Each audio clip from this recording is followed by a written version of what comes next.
जय जगन्नाथ फ्रेंड्स 27 नवेम्बर 2023 ए वर्ष कार्तिक पूर्णिमा दिन करनियंतु केवल 4टी लवंगर प्राचीन काल समयर एही महा उपाय माता लक्ष्मी आशीर्वाद आपण जीवन में एत धन आसब जहाँ आपण 7 पीढ़ी पर्यंत रहिबार अर्थ धनर केबे भी अभाव रहिबो नाही।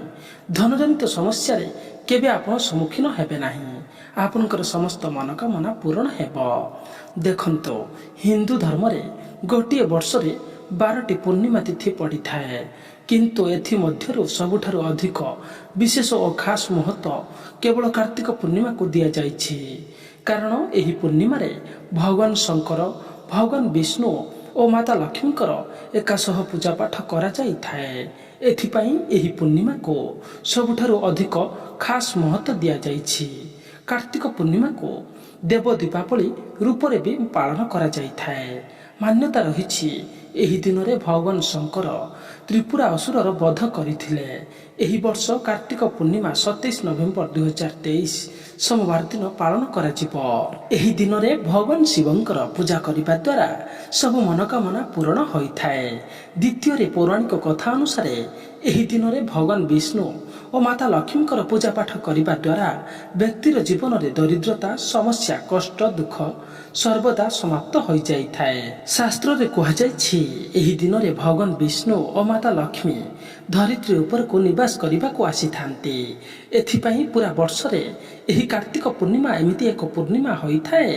एही दिन रे भगवान शिव, भगवान विष्णु और माता लक्ष्मीकर एकासह पूजा पाठ करा जाई थाए।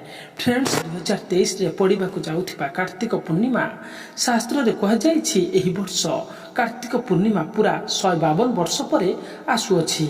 यह एमिति एक पूर्णिमा पड़िबा को जाउछि जेउथिरे 51 प्रकार शुभ जोग बनुअछि, जहा महालक्ष्मी जोग, इंद्र जोग, ब्रह्म जोग, सिद्धि जोग, शुभ जोग इत्यादि पूरा 51 प्रकार शुभ और दुर्लभ जोग बनुअछि।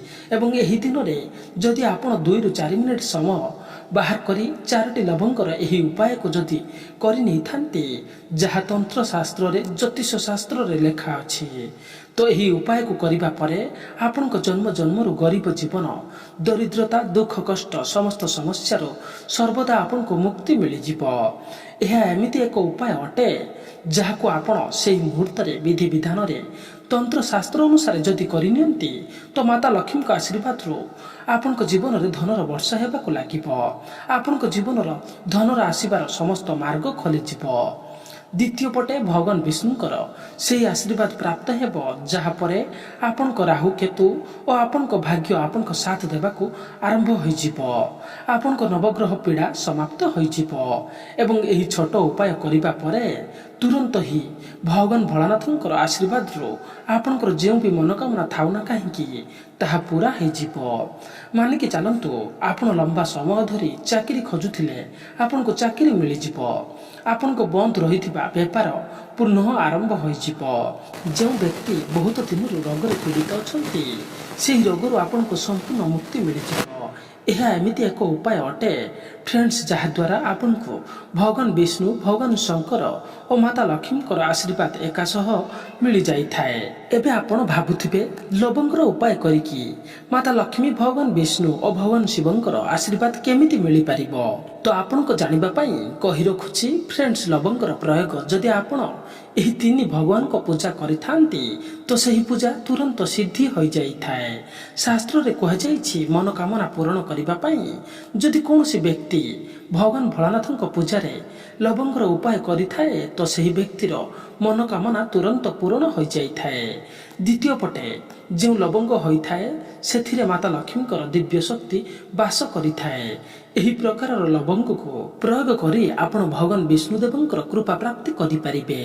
फ्रेंड्स, एही वर्ष कार्तिक पूर्णिमा 27 नवेम्बर 2023 सोमवार दिन पड़िबा को जाउछि। सोमवार दिन भगवान भोलानाथ को समर्पित होइथाए। जदि एही दिन रे आपण 4टी लवंगर उपाय शुभ मुहूर्त और विधि विधान रे करिनियंती, आपणकर मनोकामना तुरंत ही पूर्ण हो जिवो। भगवान शिवंक आशीर्वाद रो आपण को अपार खुशी मिलिबो। यह बहुत छोट उपाय अटे। बास एही उपाय को करिबार शर्त हेउछि ଆପଣଙ୍କୁ ସେହି ମୁହୂର୍ତ୍ତରେ ବିଧିବିଧାନରେ ଏହି ଉପାୟକୁ କରିବାକୁ ପଡ଼ିବ। ଆପଣଙ୍କ ଜୀବନରେ ଥିବା ସମସ୍ତ କଷ୍ଟ ନଷ୍ଟ ହୋଇଯିବ। ଗୋଟିଏ ଦିନ ଉପାୟରେ ଆପଣଙ୍କର ସବୁ ମନୋକାମନା ପୂରଣ ହେବାକୁ ଲାଗିବ। ଏଥିପାଇଁ ଏହି ଭିଡ଼ିଓକୁ ବିନା ସ୍କିପ୍ କରି ଶେଷ ପର୍ଯ୍ୟନ୍ତ ନିଶ୍ଚୟ ଦେଖନ୍ତୁ। ଯଦି ଆପଣ ଚାହୁଁଛନ୍ତି ଭଗବାନ ବିଷ୍ଣୁ ଓ ମାତା ଲକ୍ଷ୍ମୀ ଓ ଭଗବାନ ଶିବଙ୍କ କୃପା ସଦାସର୍ବଦା ଆପଣଙ୍କ ଉପରେ ଏବଂ ଆପଣଙ୍କ ପରିବାର ଉପରେ ରହିଥାଉ। ଏହି ତିନି ଭଗବାନଙ୍କ ଆଶୀର୍ବାଦରୁ ଆପଣଙ୍କ ଜୀବନରେ ବହୁତ ଉନ୍ନତି କରନ୍ତୁ, ବହୁତ ଆଗକୁ ଯାଆନ୍ତୁ। ତ ଫ୍ରେଣ୍ଡସ୍, ତୁରନ୍ତ ଯାଆନ୍ତୁ କମେଣ୍ଟ ବକ୍ସରେ ଓಂ ନମ ଶିବାୟ, ହର ହର ମହାଦେବ, ଜୟ ଲକ୍ଷ୍ମୀ ନାରାୟଣ ନିଶ୍ଚୟ ଲେଖିଦିଅନ୍ତୁ ଏବଂ ସ୍ୱଚ୍ଛ ମନରେ ଭକ୍ତିର ସହ ଯଦି ଏପର୍ଯ୍ୟନ୍ତ ଭିଡ଼ିଓ ଗୋଟିଏ ଲାଇକ୍ କରିନାହାନ୍ତି ତେବେ ଲାଇକ୍ କରିବାକୁ ଜମା ବି ଭୁଲନ୍ତୁ ନାହିଁ। ତେବେ ସର୍ବପ୍ରଥମ ଉପାୟ ହେଉଛି ମନୋକାମନା ପୂରଣ କରିବାର ମହା ଉପାୟ। ଆପଣଙ୍କର ଯେକୌଣସି ମନୋକାମନା ହେଉନା କାହିଁକି, ଯେପରିକି ପ୍ରପର୍ଟି କିଣିବାର ହେଉ ବା ଚାକିରି ପାଇବାର ମନୋକାମନା ହେଉ, ଧନ ସମ୍ବନ୍ଧିତ କୌଣସି ବି ମନୋକାମନା ହେଉ ନା କାହିଁକି, ଆପଣ ଯଦି ଚାହୁଁଛନ୍ତି ଗୋଟିଏ ଦିନ ମଧ୍ୟରେ ଆପଣଙ୍କର ମନୋକାମନା ପୁରା ହେଇଯାଉ ତ ଏହି ଛୋଟ ଉପାୟକୁ ନିଶ୍ଚୟ କରିନିଅନ୍ତୁ। ଯଦି ଏହି ଉପାୟକୁ ଭଗବାନ ଶିବଙ୍କ ସାମ୍ନାରେ ସେହି ମୁହୂର୍ତ୍ତରେ କରିନେଇଥାନ୍ତେ ତ ଫ୍ରେଣ୍ଡସ୍, ଗୋଟିଏ ଦିନ ମଧ୍ୟରେ ଆପଣଙ୍କର ମନସ୍କାମନା, ଯେକୌଣସି ଇଚ୍ଛା, ଯେଉଁ ବି ମନୋକାମନା ହେଉନା କାହିଁକି ତାହା ପୁରା ହୋଇଯିବ। କାରଣ ଭଗବାନ ଶଙ୍କର ଯଦି କୌଣସି ବ୍ୟକ୍ତିକୁ ଆଶୀର୍ବାଦ ଦେଇଥାନ୍ତି ତ ସେହି ବ୍ୟକ୍ତିର କୌଣସି ବି ମନୋକାମନା ହେଉନା କାହିଁକି ତ ତାହା ତୁରନ୍ତ ହିଁ ପୂରଣ ହୋଇଯାଇଥାଏ। ତ ବାସ୍ କେବଳ ଆପଣଙ୍କୁ ଏହା କରିବାକୁ ପଡ଼ିବ। ସୋମବାର ଦିନ ଆପଣ ସୂର୍ଯ୍ୟ ଅସ୍ତ ହେବା ପୂର୍ବରୁ ଏହି ଉପାୟକୁ କରିବାକୁ ପଡ଼ିବ। ତ ଆପଣ କ'ଣ କରିବେ, 27 ନଭେମ୍ବରକୁ ଆପଣ ସ୍ନାନ ଆଦି କରିନିଅନ୍ତୁ। ଏହାପରେ ଆପଣଙ୍କୁ ଗୋଟିଏ ତମ୍ଭାର ଲଟା ନେବାକୁ ପଡ଼ିବ। ସେହି ଲଟାରେ ଶୁଦ୍ଧ ଗଙ୍ଗାଜଳ ଭରି ଦେବାକୁ ପଡ଼ିବ। ଗଙ୍ଗାଜଳ ମାର୍କେଟରେ ବହୁତ ସହଜରେ ମିଳିଯିବ ଏବଂ ସେହି ଗଙ୍ଗାଜଳରେ 4ଟି ଲବଙ୍ଗ ପକାଇବାକୁ ପଡ଼ିବ। ଏହାପରେ ଆପଣ ଭଗବାନ ଶିବ ମନ୍ଦିରକୁ ଯିବାକୁ ପଡ଼ିବ।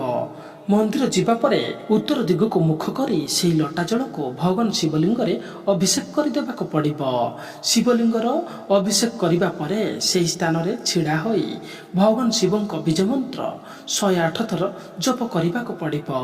ଏହି ସଂଖ୍ୟା ଭଗବାନ ଶିବଙ୍କର ବହୁତ ପ୍ରିୟ ଅଟେ। ମନ୍ତ୍ରଟି ହେଉଛି ଶ୍ରୀ ଶିବାୟ ନମସ୍ତୁଭ୍ୟଂ। ଆଉ ଥରେ କହି ରଖୁଛି, ଶ୍ରୀ ଶିବାୟ ନମସ୍ତୁଭ୍ୟଂ। ଏହି ମନ୍ତ୍ରକୁ 21 ଥର ଜପ କରିବାକୁ ପଡ଼ିବ। ଏତିକି କରିବା ପରେ ଆପଣ ଆପଣଙ୍କର ମନୋକାମନା କହିବାକୁ ପଡ଼ିବ। କେବଳ ଏହି ଉପାୟକୁ ଯଦି ଆପଣ କାର୍ତ୍ତିକ ପୂର୍ଣ୍ଣିମା ଦିନ କରିନିଅନ୍ତି, ମାନିକି ଚାଲନ୍ତୁ ଭଗବାନ ଭୋଳାନାଥଙ୍କ ଆଶୀର୍ବାଦରୁ ଯେଉଁ ବି ମନୋକାମନା ହେଉଥାଉ ନା କାହିଁକି ତ ତାହା ନିଶ୍ଚୟ ପୂରଣ ହୋଇଯିବ। କାରଣ କାର୍ତ୍ତିକ ପୂର୍ଣ୍ଣିମା ଦିନ ଭଗବାନ ଭୋଳା ବାବା ଦୁଇ ହାତରେ ଭକ୍ତମାନଙ୍କ ଉପରେ କୃପା ବର୍ଷା କରିଥାନ୍ତି। ଦେଖନ୍ତୁ, ଏହା ପ୍ରାଚୀନ କାଳର ସମୟର ମହା ଉପାୟ ଅଟେ, ଯାହାକୁ ଆଜି ବି କେତେ ପ୍ରକାରର ଲୋକମାନେ କରୁଛନ୍ତି ଏବଂ ସେମାନଙ୍କର ମନୋକାମନା ବି ପୁରା ହେଉଛି। ତ ସେଥିପାଇଁ ଏହି ଉପାୟକୁ ନିଶ୍ଚୟ ଅବଲମ୍ବନ କରନ୍ତୁ।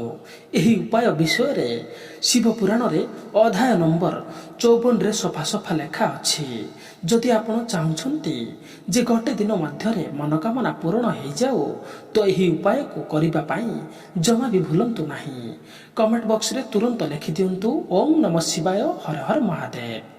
ତେବେ ଦ୍ୱିତୀୟ ଉପାୟ ହେଉଛି ରାହୁ କେତୁ ଗ୍ରହର ସାଥ ପାଇବାର ମହା ଉପାୟ। ଫ୍ରେଣ୍ଡସ୍, ଗୋଟିଏ କଥା ବୁଝିଯାଆନ୍ତୁ, କୌଣସି ବ୍ୟକ୍ତିର ରାହୁ କେତୁର ନିୟନ୍ତ୍ରଣ ହୋଇଥାଏ ତ ତାହା ଭଗବାନ ବିଷ୍ଣୁଙ୍କ ହାତରେ ହୋଇଥାଏ। ଯେଉଁ ବ୍ୟକ୍ତିକୁ ରାହୁ କେତୁର ସାଥ ମିଳିଥାଏ ତ ସେହି ବ୍ୟକ୍ତି ନିଜ ଜୀବନରେ ବହୁତ ଉନ୍ନତି କରିଥାନ୍ତି। ମାନିକି ଚାଲନ୍ତୁ, ଆପଣଙ୍କ ଦୁର୍ଭାଗ୍ୟ ଆପଣଙ୍କ ପଛରେ ପଡ଼ିଛି, ଆପଣଙ୍କୁ ନବଗ୍ରହର ପୀଡ଼ା ଲାଗି ରହିଛି, ଆପଣଙ୍କ ରାହୁ କେତୁ ଆପଣଙ୍କ ସାଥ ଦେଉନାହାନ୍ତି। ଯଦି ଆପଣ କାର୍ତ୍ତିକ ପୂର୍ଣ୍ଣିମା ଦିନ ଗୋଟିଏ ଛୋଟ ଉପାୟ କରିନେଇଥାନ୍ତି ଯାହାକୁ ଆମେ କହିବାକୁ ଯାଉଛୁ ତ ଭଗବାନ ବିଷ୍ଣୁ ଦେବଙ୍କ ଆଶୀର୍ବାଦରୁ ଆପଣଙ୍କ ନବଗ୍ରହ ପୀଡ଼ା ବି ସମାପ୍ତ ହୋଇଯିବ। ରାହୁ କେତୁ ଆପଣଙ୍କ ସାଥ ଦେବେ ଏବଂ ଆପଣ ଯେଉଁ ବି କାର୍ଯ୍ୟକୁ ଆରମ୍ଭ କରିବେ ସେହି କାର୍ଯ୍ୟରେ ଆପଣଙ୍କ ସଫଳତା ନିଶ୍ଚୟ ପ୍ରାପ୍ତି ହେବ। ପ୍ରାଚୀନ କାଳ ସମୟର ମହା ଉପାୟ ଅଟେ, ଯାହାକୁ ଆଜି ବି କେତେ ପ୍ରକାରର ପଣ୍ଡିତ, ତାନ୍ତ୍ରିକ, ଆଷ୍ଟ୍ରୋଲୋଜିକ୍ କେତେ ଲୋକଙ୍କୁ ଏହି ଉପାୟ କରିବାକୁ କହିଥାନ୍ତି। କାରଣ ଏହା କେବଳ ପୁରା ବର୍ଷରେ କାର୍ତ୍ତିକ ପୂର୍ଣ୍ଣିମା ଦିନ କରାଯାଇଥାଏ। ତ କାର୍ତ୍ତିକ ପୂର୍ଣ୍ଣିମା ଦିନ ସୂର୍ଯ୍ୟ ଅସ୍ତ ହେବା ପରେ ଗୋଟିଏ ଘିଅର ଦୀପ ନିଅନ୍ତୁ। ଦୀପରେ ଯେଉଁ ଘିଅ ତାହା ଶୁଦ୍ଧ ଦେଶୀ ଗୁଆ ଘିଅ ହେବା ଉଚିତ ଏବଂ ଏହାପରେ 4ଟି ଲବଙ୍ଗ ନେବାକୁ ପଡ଼ିବ। ଘର ଆଖପାଖରେ ଥିବା କୌଣସି ଅସୁସ୍ଥ ଗଛ ପାଖକୁ ସୂର୍ଯ୍ୟ ଅସ୍ତ ପରେ ଯିବାକୁ ପଡ଼ିବ। କାରଣ ଫ୍ରେଣ୍ଡସ୍, କାର୍ତ୍ତିକ ପୂର୍ଣ୍ଣିମା ଦିନ ଅସୁସ୍ଥ ବୃକ୍ଷରେ ଭଗବାନ ବିଷ୍ଣୁ ବାସ କରିବାକୁ ଆସିଥାନ୍ତି। ବାସ ଆପଣଙ୍କୁ ଏହା କରିବାକୁ ପଡ଼ିବ। ଅସୁସ୍ଥ ଗଛ ମୂଳକୁ ଯିବାକୁ ପଡ଼ିବ। ଏହାପରେ ଆପଣ ପୂର୍ବ ଦିଗକୁ ମୁଖ କରି ଯେଉଁ ଘିଅର ଦୀପ ନେଇକି ଆସିଛନ୍ତି ତ ସେହି ଦୀପକୁ ଜଳାନ୍ତୁ ଏବଂ ଦୀପ ଜଳିବା ପରେ ଆପଣ 4ଟି ଲବଙ୍ଗକୁ ଆପଣଙ୍କ ହାତରେ ଧରିକି ଭଗବାନ ବିଷ୍ଣୁଙ୍କର ବୀଜ ମନ୍ତ୍ର 11 ଥର ଜପ କରିବାକୁ ପଡ଼ିବ। କାରଣ ଭଗବାନ ବିଷ୍ଣୁ ଓ ମାତା ଲକ୍ଷ୍ମୀଙ୍କୁ 11 ସଂଖ୍ୟା ଅତ୍ୟନ୍ତ ପ୍ରିୟ ଅଟେ। ମନ୍ତ୍ରଟି ହେଉଛି ଓಂ ନମୋ ଭଗବତେ ବାସୁଦେବାୟ ନମଃ। ଓଂ ନମୋ ଭଗବତେ ବାସୁଦେବାୟ ନମଃ। ଏହି ବୀଜ ମନ୍ତ୍ରର ଜପ କେବଳ 11 ଥର ଆପଣଙ୍କୁ କରିବାକୁ ପଡ଼ିବ ଏବଂ ଏହାପରେ ସେହି ଲବଙ୍ଗକୁ ଜଳୁଥିବା ଦୀପରେ ପକାଇ ଦିଅନ୍ତୁ। କେବଳ ଏହି ଉପାୟକୁ କାର୍ତ୍ତିକ ପୂର୍ଣ୍ଣିମା ଦିନ କରିବାକୁ ପଡ଼ିବ। ଆପଣଙ୍କ ନବଗ୍ରହର ଯେଉଁ ବି ପୀଡ଼ା ରହିଛି ତ ତାହା ଶାନ୍ତ ହୋଇଯିବ। ଆପଣଙ୍କ ରାହୁକେତୁ ଆପଣଙ୍କ ସାଥ ଦେବା ଆରମ୍ଭ ହୋଇଯିବ। ଆପଣଙ୍କୁ ଆପଣଙ୍କ ଜୀବନରେ ଭଗବାନ ବିଷ୍ଣୁଙ୍କର ଆଶୀର୍ବାଦ ମିଳିଯିବ। ଏହି କାର୍ତ୍ତିକ ପୂର୍ଣ୍ଣିମା ପରେ ଆପଣ ଯେଉଁ ବି କାର୍ଯ୍ୟକୁ ଆରମ୍ଭ କରିବେ ସେହି କାର୍ଯ୍ୟରେ ଆପଣଙ୍କୁ ସଫଳତା ପ୍ରାପ୍ତି ହେବ। ଏହି ଉପାୟ ବିଷୟରେ ତନ୍ତ୍ରଶାସ୍ତ୍ରରେ ଅଧ୍ୟାୟ ନମ୍ବର 21ରେ ସଫା ଲେଖା ଅଛି। ତ ଏହି ଉପାୟକୁ କରିବାକୁ ଜମା ବି ଭୁଲନ୍ତୁ ନାହିଁ। ଏହାଦ୍ୱାରା ଭଗବାନ ବିଷ୍ଣୁ ଓ ମାତା ଲକ୍ଷ୍ମୀଙ୍କ ଆଶୀର୍ବାଦ ମିଳିଯାଉ। ତେବେ ଶେଷ ଉପାୟ ହେଉଛି ଧନପ୍ରାପ୍ତିର ମହା ଉପାୟ। ଯଦି ଆପଣ ଚାହୁଁଛନ୍ତି ମାତା ଲକ୍ଷ୍ମୀଙ୍କ ଆଶୀର୍ବାଦରୁ ଆପଣଙ୍କ ଜୀବନରେ ଧନର ବର୍ଷା ହେଉ, ଧନର କେବେ ବି କମ୍ ହେବ ନାହିଁ, ତ ଫ୍ରେଣ୍ଡସ୍, ପ୍ରାଚୀନ କାଳ ସମୟର ଗୋଟିଏ ମହା ଉପାୟ କରିନିଅନ୍ତୁ, ଯାହାକୁ ଆମେ କହିବାକୁ ଯାଉଛୁ। ଏହି ଉପାୟକୁ କରିବା ପରେ ମାତା ଲକ୍ଷ୍ମୀ ଆପଣଙ୍କ ଘରକୁ ନିବାସ କରିବାକୁ ଆସିବେ। ମାତା ଲକ୍ଷ୍ମୀଙ୍କ ଆଶୀର୍ବାଦରୁ କାର୍ତ୍ତିକ ପୂର୍ଣ୍ଣିମା ପରେ ଆପଣଙ୍କୁ ଧନବାନ ହେବାରେ କେହି ବି ରୋକିପାରିବେ ନାହିଁ। ତ ଫ୍ରେଣ୍ଡସ୍, କାର୍ତ୍ତିକ ପୂର୍ଣ୍ଣିମା ଦିନ ସନ୍ଧ୍ୟାରେ 8ଟା ପରେ ଏହି ଉପାୟକୁ କରିବାକୁ ପଡ଼ିବ। ଆପଣ କ'ଣ କରିବାକୁ ପଡ଼ିବ? ଯେମିତି ସୂର୍ଯ୍ୟ ଅସ୍ତ ହେଇଯିବ 8ଟା ପରେ ସ୍ନାନ କରିବାକୁ ପଡ଼ିବ ବା ଧୋଇଧାଇକି ଆପଣଙ୍କ ପୂଜା ଘରେ ବସିବାକୁ ପଡ଼ିବ, ଯେଉଁଠାରେ ମାତା ଲକ୍ଷ୍ମୀଙ୍କ ପ୍ରତିମା ରଖାଯାଇଥିବ। ସର୍ବପ୍ରଥମେ ମାତା ଲକ୍ଷ୍ମୀଙ୍କ ସାମ୍ନାରେ ଗୋଟିଏ ଦୀପ ଜଳାଇ ଦିଅନ୍ତୁ ଏବଂ ଏହାପରେ ଗୋଟିଏ ଲାଲ କପଡ଼ା ବିଛାଇ ଦିଅନ୍ତୁ। ଲାଲ କପଡ଼ା ଉପରେ ଗଣିକି 4ଟି ଲବଙ୍ଗ ରଖିବାକୁ ପଡ଼ିବ, ଗୋଟିଏ ମୁଠି ଧଣିଆ ରଖିବାକୁ ପଡ଼ିବ ଏବଂ 3ଟି କର୍ପୂର ରଖିଦିଅନ୍ତୁ। ଏହାପରେ ସେହି ଲାଲ କପଡ଼ାରେ ଗୋଟିଏ ପଟୁଳି ବନାଇ ଦିଅନ୍ତୁ। ଏହାପରେ ସେହି ପଟୁଳିକୁ ଆପଣଙ୍କ ହାତରେ ଧରନ୍ତୁ ଏବଂ ମାତା ଲକ୍ଷ୍ମୀଙ୍କର ବୀଜ ମନ୍ତ୍ର 11 ଥର ଜପ କରିବାକୁ ପଡ଼ିବ। ବୀଜ ମନ୍ତ୍ରଟି ହେଉଛି ଓಂ ମହାଲକ୍ଷ୍ମୀ ନମଃ। ଓಂ ମହାଲକ୍ଷ୍ମୀ ନମଃ ବା ଓಂ ଶ୍ରୀଂ ଶ୍ରୀଏ ନମଃ। ଓಂ ଶ୍ରୀଂ ଶ୍ରୀଏ ନମଃ। ଏହି ବୀଜ ମନ୍ତ୍ରର ଜପ କେବଳ 11 ଥର କରିବାକୁ ପଡ଼ିବ। ଏହାପରେ ପଟୁଳିକୁ ତେଜୋରିରେ ବା ଆଲମିରାରେ ରଖିଦିଅନ୍ତୁ, ଯେଉଁଠାରେ ଆପଣ ଧନ ସୁନା ଆଦି ରଖୁଛନ୍ତି। ତ ଧ୍ୟାନ ରଖନ୍ତୁ, ଏହି ପଟୁଳିକୁ ଆପଣଙ୍କ ଆଲମିରାରେ ବା ତେଜୋରିରେ ଦକ୍ଷିଣ ଦିଗକୁ ରଖିବାକୁ ପଡ଼ିବ। ଯଦି ଆପଣ ଏହି ଉପାୟକୁ କାର୍ତ୍ତିକ ପୂର୍ଣ୍ଣିମା ଦିନ କରିନିଅନ୍ତି ତ ଏହି ପଟୁଳି ଆପଣଙ୍କ ଜୀବନରେ ମାତା ଲକ୍ଷ୍ମୀଙ୍କର ସେହି ବରଦାନ ଓ ଆଶୀର୍ବାଦ ହେଇଯିବ, ଯାହାପରେ ଆପଣଙ୍କ ଜୀବନରେ ଧନକୁ ଆକର୍ଷଣ କରିବାର କାମ କରିବ। ଏହି ପଟୁଳି ପ୍ରଭାବରୁ ଆପଣଙ୍କ ଜୀବନରେ ଧନ ଆସିବାର ସମସ୍ତ ମାର୍ଗ ଖୋଲିଯିବ। ଆପଣଙ୍କ ପାଖକୁ ଯେଉଁ ଧନ ଆସିବ ସେଥିରେ ବୃଦ୍ଧି ହେବାକୁ ଲାଗିବ। ଫ୍ରେଣ୍ଡସ୍, ଯଦି ଏହି ଉପାୟକୁ କାର୍ତ୍ତିକ ପୂର୍ଣ୍ଣିମା ଦିନ କରିନିଅନ୍ତି ତ ମାନିକି ଚାଲନ୍ତୁ, ପୁରା ବର୍ଷ ମାତା ଲକ୍ଷ୍ମୀଙ୍କ କୃପା ଆପଣଙ୍କ ଉପରେ ରହିବ ଏବଂ ପୁରା ବର୍ଷ ଆପଣଙ୍କ ପାଖରେ ଧନର କେବେ ବି କମ୍ ହେବ ନାହିଁ। ଏହି ଉପାୟ ବିଷୟରେ ତନ୍ତ୍ରଶାସ୍ତ୍ରରେ ସଫା ଲେଖା ଅଛି ଏବଂ ଏହା ଏମିତି ଏକ ଉପାୟ ଅଟେ, ଆଜି ବି ଏହାକୁ କେତେ ବଡ଼ କୋଟିପତି ଲୋକ ଏହି ଉପାୟକୁ ପ୍ରୟୋଗ କରୁଛନ୍ତି। ତ ଆପଣ ଏହି ଉପାୟକୁ ନିଶ୍ଚୟ ଏହି କାର୍ତ୍ତିକ ପୂର୍ଣ୍ଣିମା ଦିନ କରିନିଅନ୍ତୁ, ଦେଖିବେ ଆପଣଙ୍କ ଭାଗ୍ୟ ସମ୍ପୂର୍ଣ୍ଣ ଭାବରେ ଚେଞ୍ଜ ହେଇଯିବ। ତ ଫ୍ରେଣ୍ଡସ୍, ଆଜିର ଭିଡ଼ିଓରେ ଏତିକି। ଭିଡ଼ିଓଟି ଆପଣମାନଙ୍କୁ କେମିତି ଲାଗିଲା ଲାଇକ୍ କରନ୍ତୁ ଏବଂ ଭିଡ଼ିଓକୁ ବହୁମାତ୍ରାରେ ଜନସାଧାରଣ କଲ୍ୟାଣ ପାଇଁ ସେୟାର ମଧ୍ୟ କରନ୍ତୁ। ଆଉ ଏହିପରି ଆଗକୁ ନୂଆ ନୂଆ ଭିଡ଼ିଓ ଦେଖିବା ପାଇଁ ଚାହୁଁଥିଲେ ଆମ ଚ୍ୟାନେଲ ସହ ଯୋଡ଼ି ହୋଇ ରହିଥାନ୍ତୁ। ଭକ୍ତିର ସହ କମେଣ୍ଟ ବକ୍ସରେ ଜୟ ମା ଲକ୍ଷ୍ମୀ, ଜୟ ବିଷ୍ଣୁଦେବ, ଓಂ ନମଃ ଶିବାୟ, ହର ହର ମହାଦେବ ନିଶ୍ଚୟ ଲେଖନ୍ତୁ। ଲେଖିବାକୁ ଜମା ବି ଭୁଲନ୍ତୁ ନାହିଁ। ତେବେ ଫ୍ରେଣ୍ଡସ୍, ଭିଡ଼ିଓଟି ଦେଖିଥିବାରୁ ଧନ୍ୟବାଦ।